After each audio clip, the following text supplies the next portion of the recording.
Bismillahirrahmanirrahim. Assalamualaikum warahmatullahi wabarakatuh.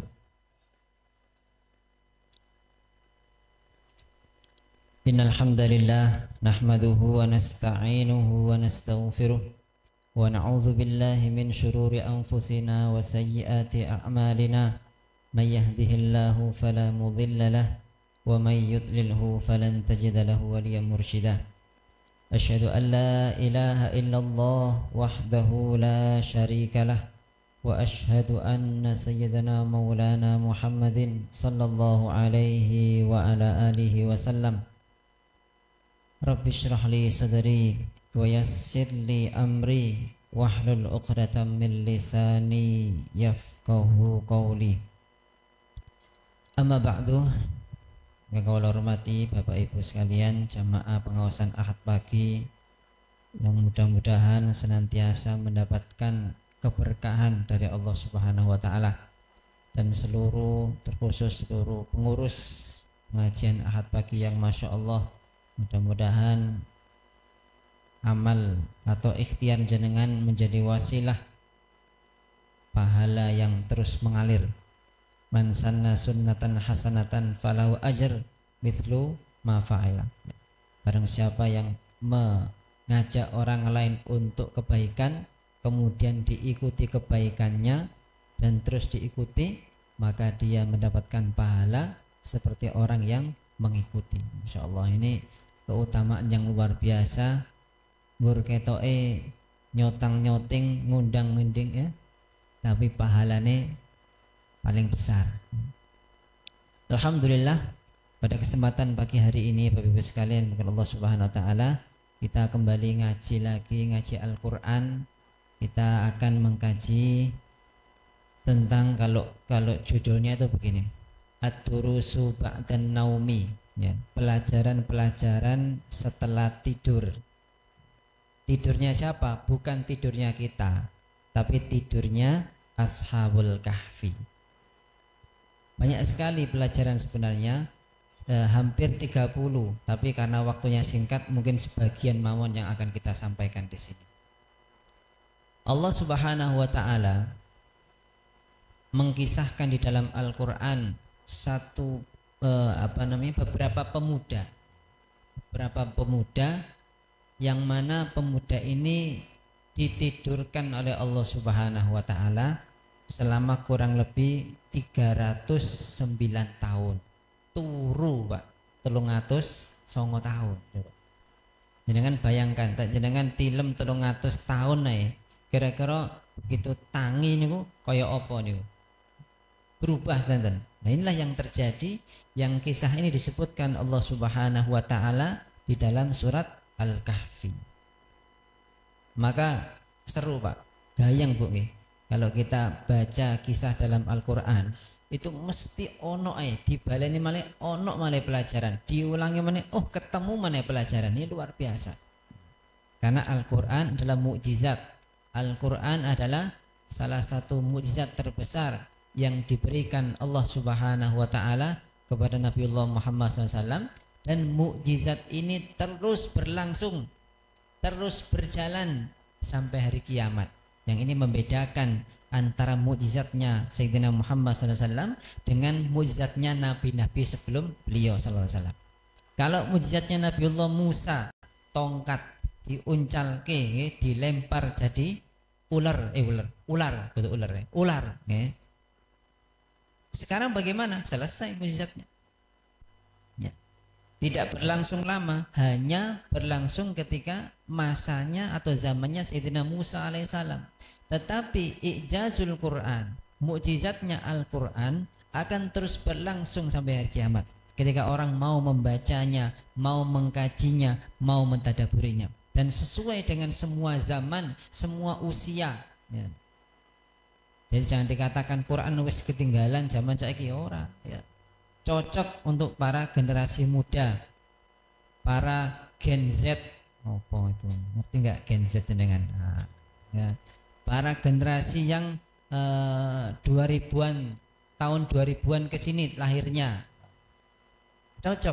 Atau untuk juga generasi sing lawas-lawas iki. Iki koyo akeh sing lawas nang kene iki ya. Aduh ya. Generasi yang sudah kesana kesini itu ya. Ya. Ini. Baik, insyaallah kita akan kaji ad-durusu ba'dan naum. Pelajaran setelah tidur ya. Ada sebenarnya pelajaran qabla naum, pelajaran sebelum tidurnya ada, tapi kesempatan kita kali ini setelah tidur ya. Allah Subhanahu wa taala memulai kisah Ashabul Kahfi di dalam surat Al-Kahfi ya. Itu di awal-awal surat Al-Kahfi.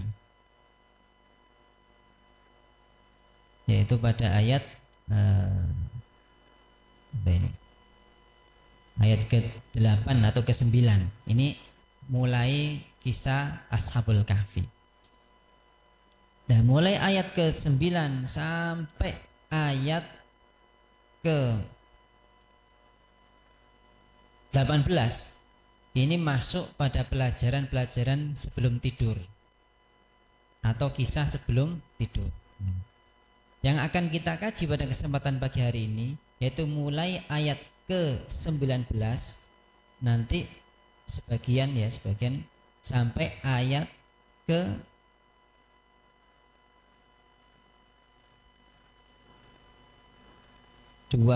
ayat ke-31. Tapi mboten semuanya, tidak semuanya ya. Jadi pelajaran-pelajaran atau kisah bangun tidurnya Ashabul Kahfi itu dimulai dari ayat ke-19 sampai ayat ke-31. Pelajaran apa saja yang bisa kita ambil dari kisah ini? Qala Allah Ta'ala, A'udzubillahi minasyaitonirrajim. Bismillahirrahmanirrahim. Wa kadzalika ba'atsnahum liyatasaalu bainahum. Pelajaran pertama yang bisa kita ambil dari kisah bangun tidurnya Ashabul Kahfi ini, bahwasannya tidur kemudian bangun tidur adalah permisalan atau pelajaran bagi seorang mukmin ketika mereka nanti dibangkitkan di padang mahsyar. Dan persis seperti yang disampaikan di sini, wa kadzalika ba'atsnahum liyatasaalu bainahum. Kemudian Allah Subhanahu wa taala membangkitkan mereka, membangunkan mereka liyatasaalu bainahum. Setelah mereka bangun, mereka saling bertanya, persis yang akan terjadi di padang mahsyar nanti. Ketika orang dibangkitkan di padang mahsyar setelah masuk ke dalam alam barzah, maka ketika orang bangkit nanti ketemu dulure, ketemu orang di sebelahnya, yatasaalu bainahum. Mereka akan bertanya, ono apa ini? Maka Allah Subhanahu wa taala memisalkan orang yang tidur itu seperti orang yang mati. Makanya kalau kita bangun tidur, kita disunahkan untuk membaca doa apa? Alhamdulillahilladzi ahyana ba'dama amatana wa ilaihin nusyur. Segala puji bagi Allah alladzi ahyani, yang telah menghidupkan kami, ba'dama amatana, setelah mematikan kami, wa ilaihin nusyur, dan kepadanya kita akan dikumpulkan di padang mahsyar nanti. Maka orang yang beriman ketika dia bangun dari tidur, dia mengingat Allah SWT. Oh ternyata ngono ta rasane mati. Maka mempersiapkan kematian yang kecil ya, tidur niku, untuk menghadapi kematian yang besar, itu penting.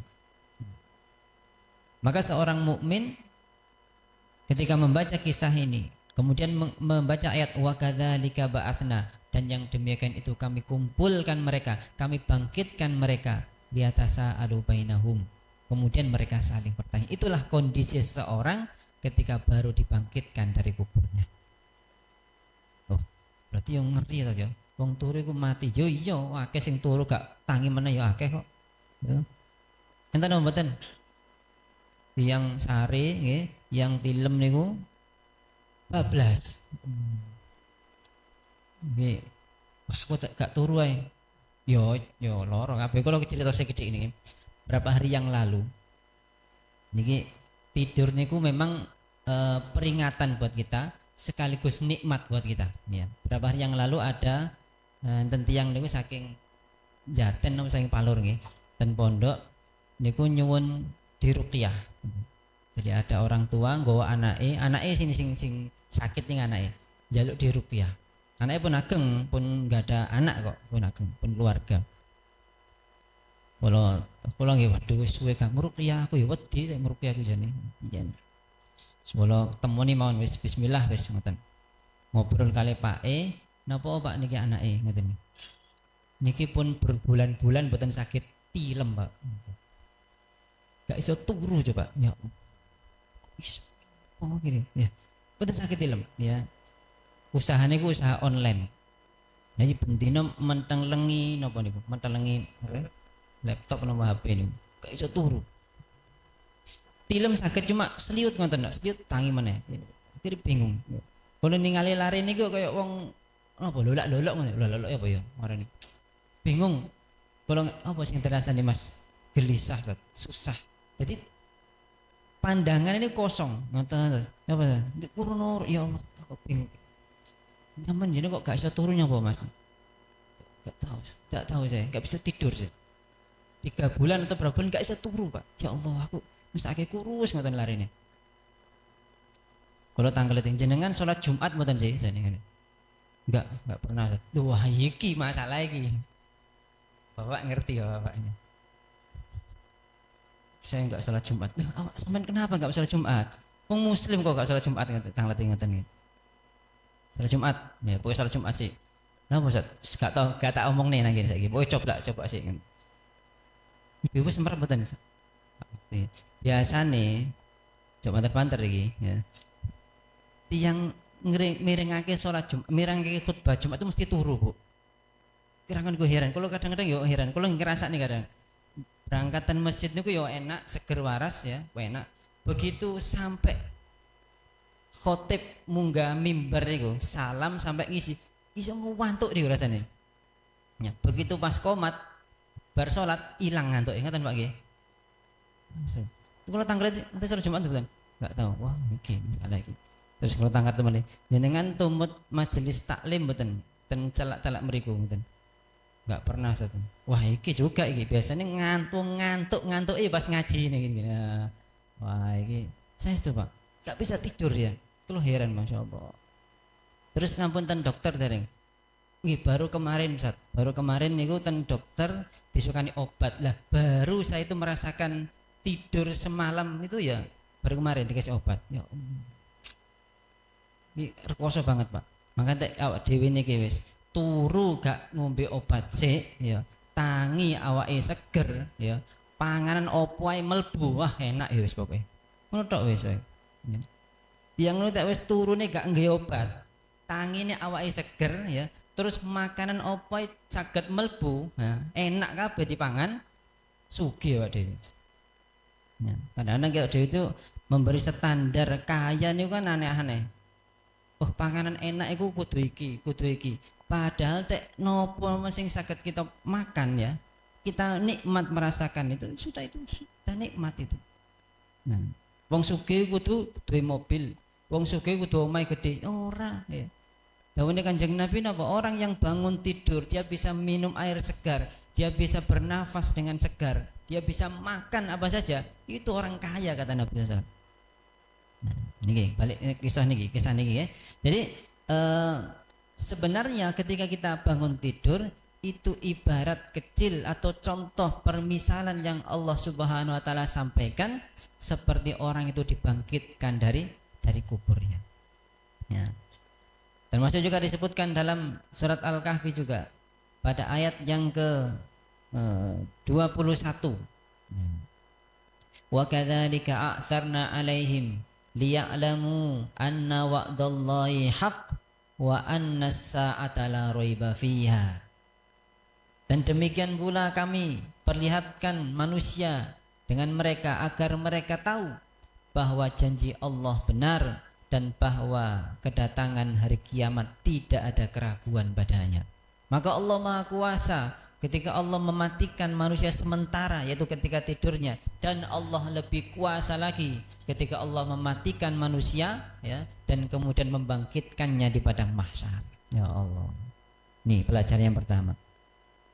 Kemudian belajar yang selanjutnya dari kisah Ashabul Kahfi ini bahwasanya Allah Subhanahu wa taala Maha Kuasa untuk memendekkan waktu, memendekkan zaman. Maka orang yang tidur ini dia merasakan waktu itu pendek. Terus napa mboten? Turu gak kroso, Pak. Ya, berjam-jam tek turu yo gak kroso. Nang ngaji yo berjam-jam turu ya gak kroso. Ngaji di perang jam, 3 jam. Waduh, niku disampaikan ngaji ngaji tingkat kecamatan nggih. Dari mulai jam sekawan sampai isya. Oh, suwe men, suwe niku, Pak. Ya. Kadang tiang lenggang itu ini kan betah-betahan tuh.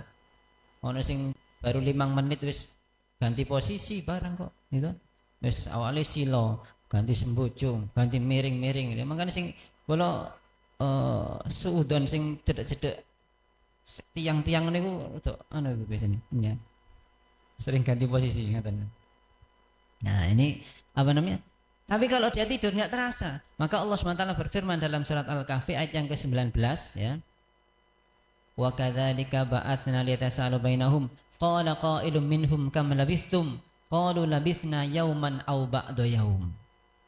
Maka ketika mereka bertanya satu dengan yang lain niki Ashabul Kahfi niki, mereka mengatakan kita itu tidur cuma sehari aw ba'da yaum atau sebagian beberapa hari saja, enggak suwe gitu.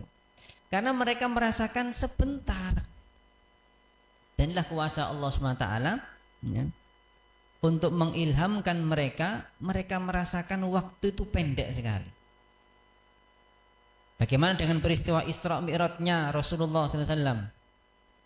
Ketika Rasulullah diperjalankan Allah, Subhanalladzi asra bi'abdihi lailam minal masjidil haram ilal masjidil aqsa. Memperjalankan dari Masjidil Haram yang posisinya di Mekah ilal Masjidil Aqsa ke Masjidil Aqsa di Palestina hanya dalam satu malam, disambung ke Sidratul Muntaha, Mi'rajnya Rasulullah, balik lagi ke Mekah satu malam, cuma satu malam. Dan Allah Maha Kuasa memendekkan masa itu, memendekkan zaman itu.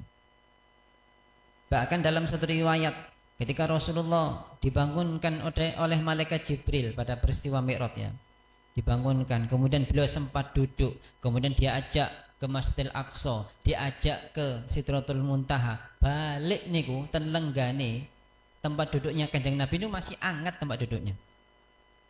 Berarti pirang menit jenengan lenggah nih kita, dangutan mriki. Terus ngadeg niku biasanya bekas tempat duduk jenengan kan mesti hangat nih. Terus mboten? Hangat. Kanjeng Nabi balik itu sih hangat niku. Allah Maha Kuasa ya.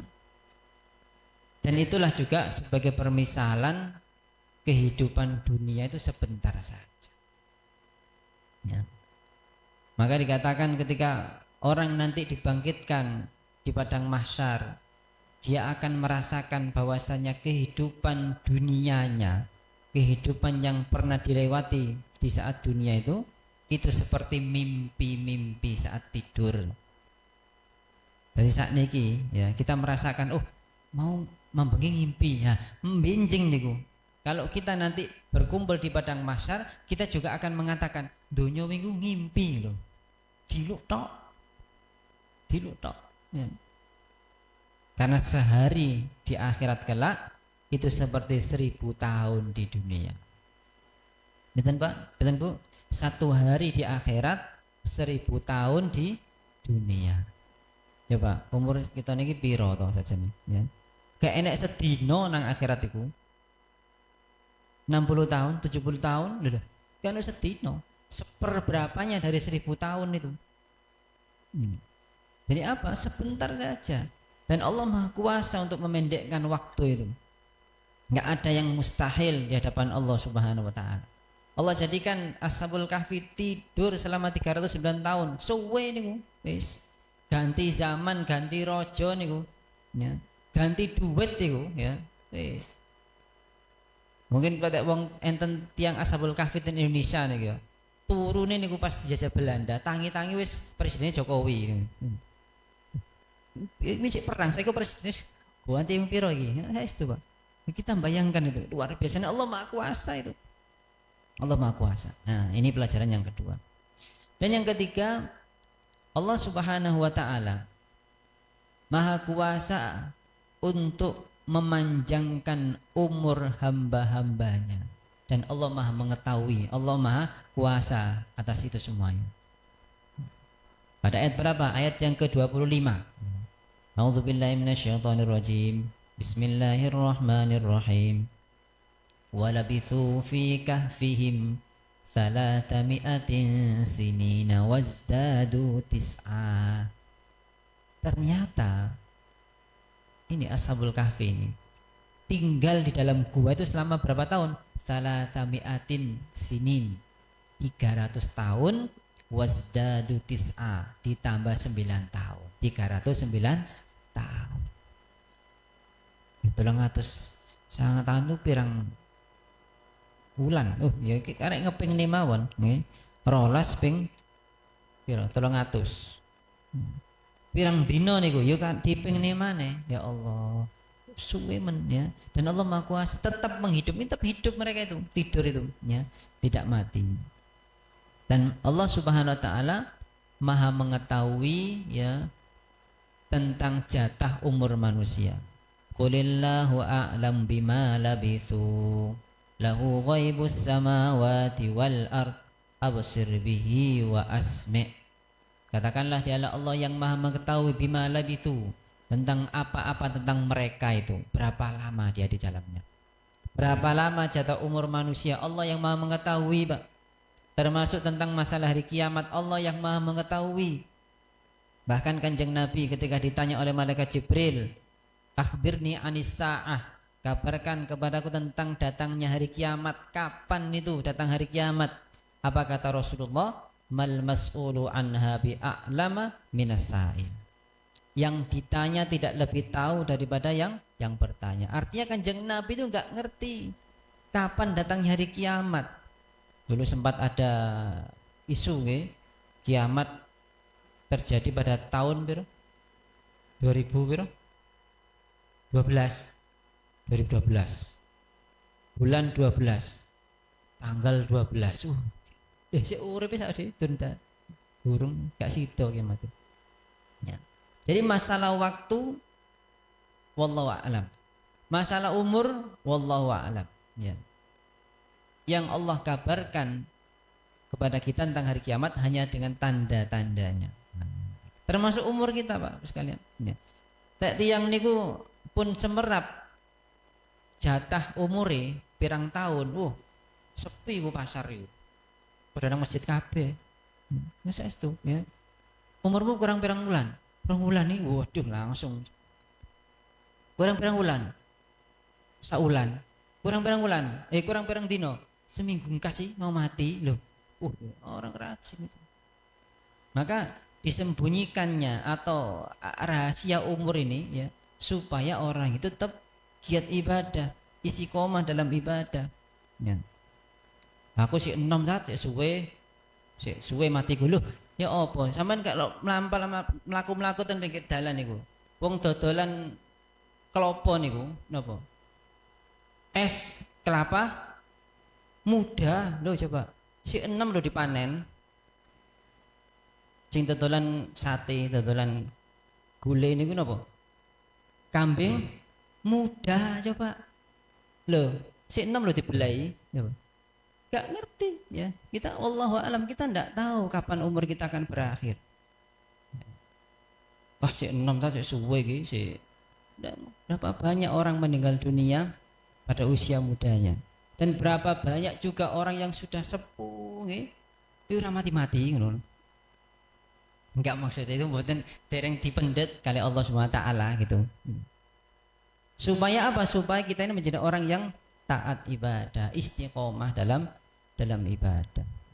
Maka dikatakan di sini ketika Allah berkehendak untuk mentidurkan atau menghidupkan Ashabul Kahfi salatami'atin sinina wazdadu tis'a, itu kehendak Allah Subhanahu wa taala. 309 tahun dia tidur di dalam gua, dia tetap hidup di dalam gua, kehendak Allah taala. Bahkan ada seorang nabi namanya Nabi Uzair, nabi dari kalangan Bani Israel.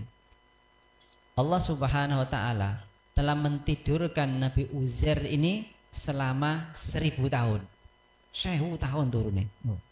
Wah enak tadi ya, turu terus ya. 1000 tahun itu. Itu kehendak Allah Subhanahu wa taala. Nah, ini ya, di pelajaran yang ketiga, bagaimana Allah taala berkuasa untuk memanjangkan umurnya. Apakah boleh kita berdoa untuk minta panjang umur? Boleh. Tapi boleh minta panjang, doanya minta panjang umur, tapi umurnya diisi dengan kebaikan. Ojo njaluk dawa tok, Pak, ya. Sing dawa umure kemudian rekoso uripe, wah yo banyak ya. Minta dipanjangkan umur tapi juga minta. Sayyidina Anas bin Malik, salah seorang sahabat Nabi sallallahu alaihi wasallam yang berumur panjang. Bahkan beliau termasuk sahabat yang terakhir hidup di zamannya tabi'in. Umurnya 100-an lebih, anaknya oke, tapi soleh kabeh, hafid Quran kabeh. Wah enak ngono iku. Iki umure pendek ora. Nah ini. Jadi kita minta panjang umur, tapi kita minta juga diisi umur kita dengan kebaikan. Ini. Kemudian yang selanjutnya dari kisah ini atau pelajaran setelah tidur ini, kita melihat pada ayat yang ke-19. Ayat ke-19 lagi. Wa kadzalika ba'athnahum liyatasaalu bainahum qala qailun minhum kam labithtum qalu labithna yawman aw ba'da yawm qalu rabbukum a'lamu bima labithtum fab'athu ahadakum biwarikikum hadhihi ilal madinati falyandur ayyuha azka ta'aman falyatikum birizqin minhu walyatalattaf wa la yash'uranna bikum ahada. Ada beberapa pelajaran dari ayat ini. Yang pertama, hendaknya seseorang itu memberikan amanah hartanya, ya, memberikan amanah harta pada orang yang soleh. Apa kalimatnya di sini? Faba'athu ahadakum biwarikikum hadihi ilal Madinah. Apa kisahnya? Salah seorang mereka mengutus temannya untuk berangkat ke kota, menitipkan uangnya supaya dia memberikan makanan. Nitip nih, ayo urunan-urunan gitu ya. Urunan iki terus dititip nih si fulan ini ben mangkaten kutha tumbas daran. Amanah ini. Dan ketika harta itu dipegang oleh orang yang soleh, maka menjadi baik harta itu. Maka dikatakan ni'amul mali as-soleh lirajulin soleh. Sebaik-baik harta itu adalah harta yang dititipkan atau harta yang dimiliki oleh orang yang soleh. Ketika harta itu dimiliki oleh orang yang tidak soleh, orang yang durhaka, orang yang tidak amanah, rusak, Pak. Bahkan kerusakannya jauh lebih besar dilakukan oleh orang ini daripada orang yang melarat walaupun tidak soleh. Wong melarat gak soleh itu biasa dampaknya, ya buruk. Tapi sing gak soleh itu wong sugih, waduh, repot ini. Makanya sebaik-baik harta adalah harta yang dimiliki oleh orang yang soleh. Bisa manfaat hartanya untuk bangun, untuk sedekah, ya, untuk bangun sekolah, untuk bangun masjid, untuk bantu sesama. Itu kalau hartanya dimiliki orang yang soleh. Maka yang diutus ini orang yang soleh, berangkat, dia amanah. Ini penting, ya. Makanya kita semuanya, saya jadi kepingin sering didawuhkan kali Ustadz Syabutin, beliau sering nyampaikan santri kudu sugih pokoknya. Santri kudu sugih, beliau sering nyampaikan itu.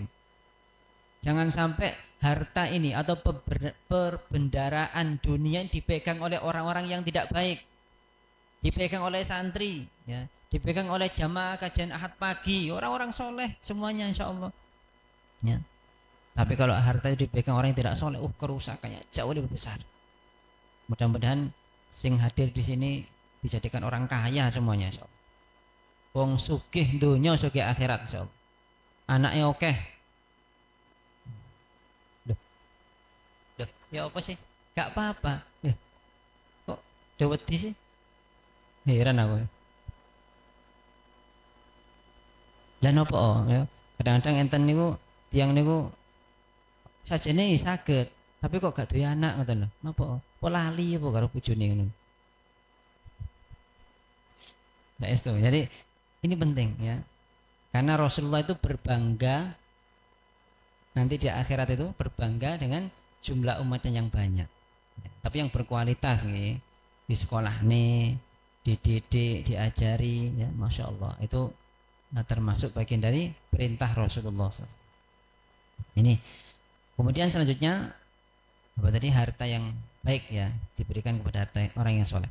Selanjutnya yaitu seseorang harus bersungguh-sungguh untuk mendapatkan rizki yang halal. Ya. Ayatnya mana disebutkan di sini? Falyandur ayyuha azka ta'aman. Maka perhatikanlah atau pilihlah, carilah azka ta'aman. Azka itu sebaik-baik makanan. Ya. Maka kalimat azka ada dua. Yang pertama ahal yang paling halal, yang kedua atyab yang paling baik. Al-hirsu ala rizkil halal. Bersungguh-sungguh untuk mendapatkan rezeki yang halal. Ini tidak hanya tugasnya terutama kepada bapak-bapak. Mencari atau bersungguh-sungguh mencari rezeki yang halal.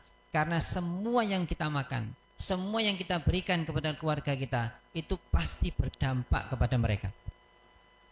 Dan saya kalau kita biasa memberikan makanan kepada anak istri kita, makanan yang tidak halal, ya, itu dampaknya nggak baik, kurang baik, atau nggak baik mungkin bahkan. Ya.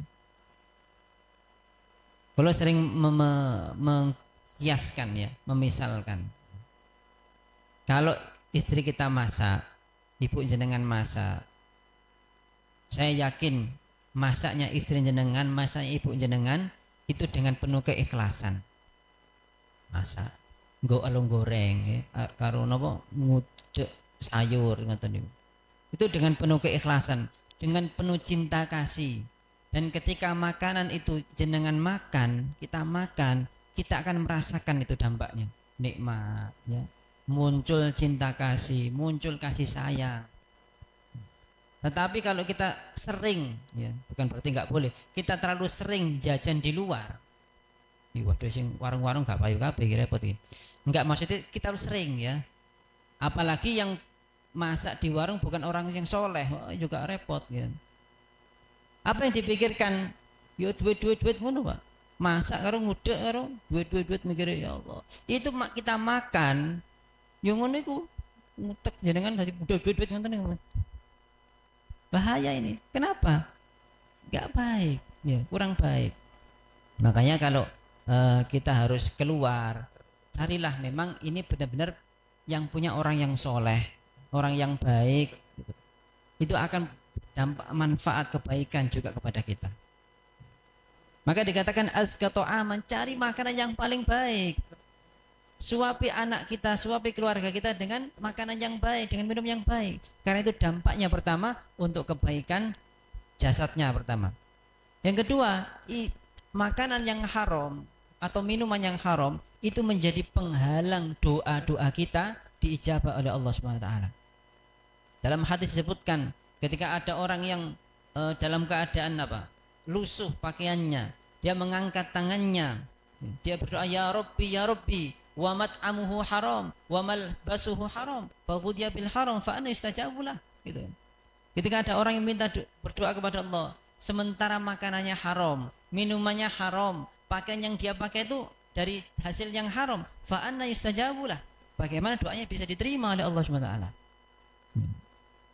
Jadi urusan makanan dalam Islam itu luar biasa perhatiannya. Bahkan dalam surat Abasah itu apa? Fal yangduril insanu ila ta'amih. Maka manusia itu hendaknya memperhatikan apa yang dia makan gitu loh. Apa yang masuk ke dalam tubuhnya. Maka Ashabul Kahfi meminta tolong kepada saudaranya apa? Falyandur ayyuha azka ta'am. Nah, kita bersungguh-sungguh untuk mencari rezeki yang halal. Karena rezeki yang halal berdampak luar biasa kebaikan buat keluarga kita. Insyaallah ya. Tuh. Kemudian juga pelajaran yang selanjutnya, maka hendaknya seorang bermuamalah, ya, seorang berinteraksi dengan orang lain, terutama orang yang tidak dikenalnya, dengan muamalah yang lembut. Apa kalimatnya? Wal yatalattaf wala yush'iranna bikum ahada. Dengan latif, dengan lembut, ya. Walaupun orang itu pernah mendolimi kita, maka dikisahkan suatu hari ketika Rasulullah sedang berada di masjidnya bersama para sahabatnya, tiba-tiba ada orang masuk ke masjid, orang Badui masuk ke masjid, buang air, Pak. Buang hajat, pipis. Mlebu masjid nguyuh nang masjid, yo lho. Iku sahabate Kanjeng Nabi setunggal sahabat langsung muring-muring. Yo apa sih masjid diuyuhi apa ya ngono wae. Tapi Rasulullah tidak. Rasulullah tetap senyum, beliau tetap tenang ya. Biarkan selesai dulu buang hajatnya, biarkan selesai dulu. Mungkin tak wis si nguyuh niku jangan kejar-kejar malah muter-muter karu-karuan mana. Ben rampung sih, selesaikan dulu ya. Maka setelah selesai dikandani kali Kanjeng Nabi, ya fulan ya, masjid itu tempat ibadah, butuh tempat buang hajat. Lembutnya Rasulullah menyentuh ke dalam hatinya ini luar biasa. Sampai dia mengatakan, dia berdoa kepada Allahumma arhamni wa Muhammad. Ya Allah rahmatilah aku dan Muhammad, sing liyane gak usah. Saking apa ya? Kasih sayangnya, saking lembutnya Rasulullah sehingga berdampak luar biasa. Wal yatalattaf ya. Kalau perkataan kita itu lembut kepada saudara kita, bahkan kepada orang yang insya Allah yang belum ngaji, insya Allah itu menjadi daya tarik orang itu bisa ngaji. Ya kadang-kadang ya salah awak dhewe lho kadang-kadang ya. Wong gak tau nang masjid, suwe gak nang masjid, begitu melbu masjid jenengan cegat, wih dungaren sampean rene. Waduh, dungarenmu iku lho, harimaumu gitu. Besok gak tau nang masjid meneh ngene. Wal yatalattaf. Dan wal yatalattaf ini adalah kata yang posisinya berada di tengah-tengah Quran. Kebiasaannya jenengan kalau melihat mushaf yang lain, kalimat wal yatalattaf itu warnanya abang, nggih. Itu karena tengah Quran ini kalimat ini wal yatalattaf. Kok iso ngitung? Ya ulama sing ngitung, ade cuma manut wae ngoten nggih. Wal yatalattaf. Nah, ini pertengahan Quran. Karena sikap lembut ini adalah sikap yang semua orang ketika dia mengamalkan ya, dia akan memiliki daya tarik yang luar biasa dalam urusan dakwah, dalam urusan ekonomi ya, dalam urusan kebaikan-kebaikan itu. Nah, termasuk juga ibu-ibu kalau bersikap lembut kepada suaminya, wah itu luar biasa ya. Jangan sampai ibu-ibu ini kalah karo apa? Sing jaga warung. Sing jaga hik itu loh. Ya apa? Begitu Pak Emule kon gak enak kopi disentaki karo ibuke. Kopi ngene. Wes tak metu mangkat dan hik ten warung. Nah, pelayane yo qadarullah wedok pisan. Ya, Pak. Ngersake napa, Mas? Waduh, repot iki. Gak betah ngiris sini. Gak betah nang omah maksudnya. Senenge dolan iki. Kadang-kadang aja disalahin mbake. Salah nih jenengan niku ngoten lho. Marai bapak-bapak mboten betah dan griya. Wal yatalattaf. Sales niku Pak, Bu nggih. Niku tek nawari barang niku ya Allah. Kula nggih nate nggih, napa enten sales dan griya niku nawari coba. Omah nang pucuk gunung Pakel ono sales mlebu omah, ya Pak. Bareng ya Allah enek bae. Tapi dengan semangatnya itu ya, dengan kelembutannya meh kepincut kula tek mboten dielingno bojo kula ya mboten gak butuh dhewe ngoten niku. Saking lembutnya. Yang penting ya, maka penting kita bersikap lembut. Kemudian juga yang selanjutnya dari pelajaran yang bisa kita ambil dari ayat yang ke-20, Allah Subhanahu wa taala sampaikan innahum iyadharu alaikum yarjumukum au yu'idukum fi millatihim walan tuflihu idan abada. Seseorang hendaknya membenci untuk kembali kepada kekufuran, membenci untuk kembali kepada kemungkaran, membenci untuk kembali kepada kemaksiatan yang pernah dilakukannya. Maka dikatakan di sini, sesungguhnya jika mereka dapat mengetahui tempatmu, niscaya mereka akan melemparimu dengan batu atau memaksamu kembali kepada agama mereka. Ini kekhawatiran Ashabul Kahfi, kan nggak ngerti nih kalau mereka tidurnya 300 tahun wis rojone wis ganti ya. Mereka takut kalau ditemukan oleh orang yang memburunya dulu itu, nanti akan dipaksa untuk kembali kepada agama kafir, agama yang mengajak kepada berhala itu. Jadi kita sebagai seorang mukmin yang sudah bertobat kepada Allah, bahkan menjadi syarat taubatan nasuha apa?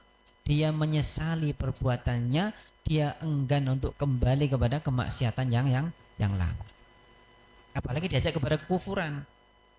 Ada salah seorang santri jamaah, aku wis tobat nih dari kemaksiatan, tapi kok dibaleni malih, tobatnya dibaleni malih ya. Tobat malih loh Mas, dibaleni malih Ustaz. Ya tobat malih sampean, baleni malih loh. Allah Subhanahu wa taala itu senang sekali ketika mendengar hambanya yang bertobat kepadanya. Bahkan dalam satu riwayat disebutkan ya, ketika ada seseorang yang tersesat di padang pasir Sahara, orang yang opo-opo ya. Dia membawa bekal dan bekalnya ditaruh di punggung untanya. Dituntun, kemudian tiba-tiba untanya itu lari, hilang. Wah, padahal bekal cuma di situ tok, bekal hidupnya di situ tok. Di padang pasir niku. Gersang. Saking keseling goleki untane akhirnya keturun, Pak. Keturun. Begitu tangi, kok ternyata unta yang membawa bahan makanan tadi di depan dirinya, kaget itu. Saking senengi, wah untaku balik ya. Saking senengi sampai keliru ya. Ya Allah, engkaulah hambaku, aku adalah Rabbmu gitu deh. Saking senengi. Dan kesenangan orang ini, ya, senangnya orang ini, ya, atau senangnya Allah Subhanahu wa taala menerima taubat hambanya jauh lebih besar daripada senangnya orang ini. Bayangkan, kita istighfar, taubat ya, terutama di musim panas itu ya, musim panas seperti ini, kita perbanyak istighfar, Pak. Istighfar ya. Karena di antara fadilah istighfar apa? Yursilis sama alaikum midrara. Allah akan menurunkan hujan. Maka kalau pesan nggih pada semuanya jamaah niki, termasuk juga teman-teman ISID, alumni ISID ya. Kita perbanyak istighfar. Sing biasane istighfar sedina nggur ping 15 tok gitu. Bar salat ping 3 dikali 5 15 ya. Astagfirullah. Ditambahi minimal setiap selesai salat 20 ben ono 100 sih lah, 20 ping 5 100. Ya, atau ditambah lagi. Ya. Yes, banyak-banyaknya istighfar. Dikira oh bener tok panas ini guys. Wis panas nunggu kini wis panas teman dah ya, panas. Nah, itu teman beneran ini istighfar. Ya. Maka orang yang bertobat kepada Allah, dia akan niat untuk tidak kembali kepada kemaksiatannya. Sebagaimana kisah Ashabul Kahfi, dia khawatir kalau ketemu orang, kemudian orang ini mengajak kepada kekafiran lagi. Nih. Dan yang terakhir ya, karena waktu ini wis mepet ini. Yang terakhir yaitu seseorang harus memiliki kekokohan, kesabatan dalam agama ini. Kokoh memegang kebenaran, kokoh memegang yang hak ini. Sebagian disebutkan di sini, walan tuflihu idzan abada. Niscaya kamu tidak akan beruntung selama-lamanya. Kenapa?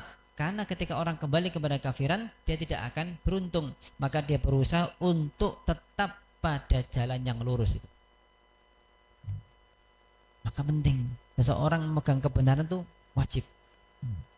Perkara kita mampu tidak mampu, kita berusaha.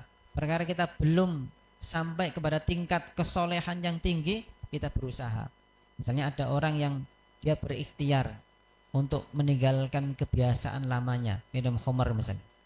Dia berusaha untuk itu, dan inilah kebenaran, dia yakin itu. Dia yakin ini batil, harus saya tinggalkan. Ketika dia digoda lagi, okay. diiming-imingi lagi. Tidak, saya sudah tobat, saya akan memegang kebenaran ini. Makanya penting ya, dukungan dari para ulama, dukungan dari para ustadz, para teman-teman yang sudah ngaji itu kepada teman-teman yang ingin berubah, ingin bertobat ya, tapi masih bingung. Didukung, ditarik lagi, dirangkul lagi ya. Ya masalahnya Dewi kadang-kadang suka sensi, senengnya sensi kepada orang-orang yang belum ngaji, orang yang belum bertobat itu. Oh boy, neraka yo. Gak boleh seperti itu ya. Kita rangkul, kita ajak. Mereka butuh dukungan, mereka butuh support, termasuk buat orang tua yang mungkin anaknya belum bisa berjamaah di masjid, belum ngaji, disupport Bu, didukung, didoakan wis pokoknya. Didoakan ya. Dan ini penting ya, doakan. Dan itu menjadi wasilah kebaikan buat kita. Ada satu hadis terakhir hadis Nabi SAW yang dikatakan Rasulullah mengatakan, mengisahkan tentang ada seorang wanita pezina, yang saya pelacur, seorang wanita pelacur. Dalam satu perjalanan dia menemukan seekor anjing yang kehausan. Kemudian diambilkan air dari sumur itu. Kemudian diberikanlah anjing ini minum. Dan itu menjadi penyebab dosa-dosanya diampuni semuanya. Dan dia dimasukkan ke dalam surga. Apa pelajaran penting dari hadis ini? Ini saya Bu, dia seorang wanita nakal, wanita yang gak benar ya. Dan yang dikasih minum adalah seekor anjing, hewan yang gak suci lah, hewan yang najis, menjadi penyebab dia diampuni oleh Allah SWT. Loh, saiki sing ya Allah, kita bukan wanita yang seperti itu, ibu-ibu, bukan wanita yang soleha. Dan yang sewu, yang dididik, yang diajari anaknya sendiri. Kurang apa fadilahnya? Kadang-kadang ibu-ibu mboten sabar. Ya, ngomong anake wakal nakal anak. Wangel iki lho wong wedok sing mboten sae niku mau ya. Dia memberikan minum seekor anjing yang kemudian dia diampuni dosanya, dimasukkan ke dalam surga. Sementara yang kita beri minum, yang kita beri makan, yang kita didik anak kita sendiri. Ya Pak. Kenapa kita nggak sabar? Kenapa kita nggak mampu? Ya. Dan bisa jadi kesungguhan kita, kesabaran kita itu mendatangkan pertolongan Allah Subhanahu wa taala.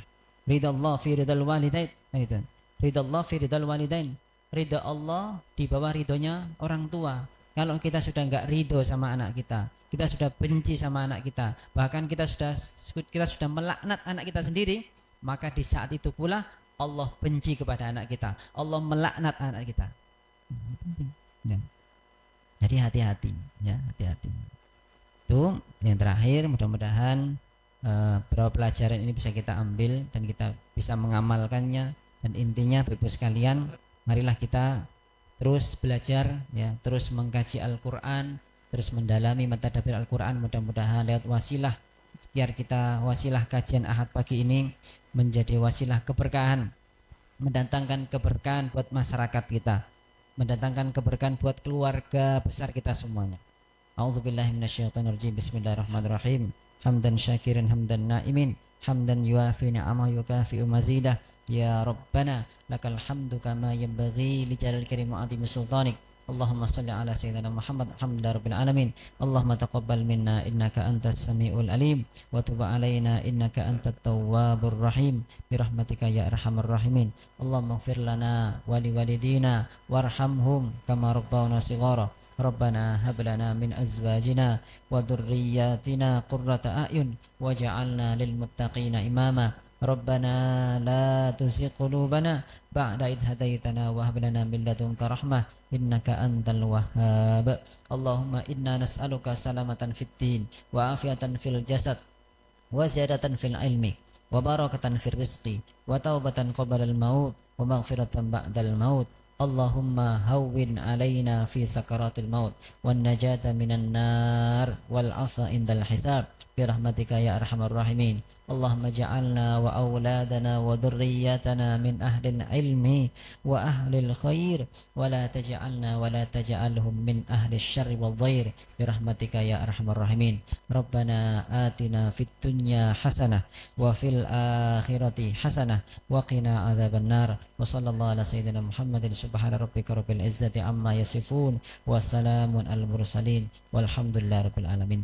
Demikian, bila ada kata-kata yang kurang berkenan, kami mohon maaf yang sebesar-besarnya. Qul qouli hadza wastaghfirullahal ghafurur rahim. Assalamualaikum warahmatullahi wabarakatuh. Waalaikumsalam warahmatullahi wabarakatuh. Jazakallah khairan katsiran Ustaz Andri.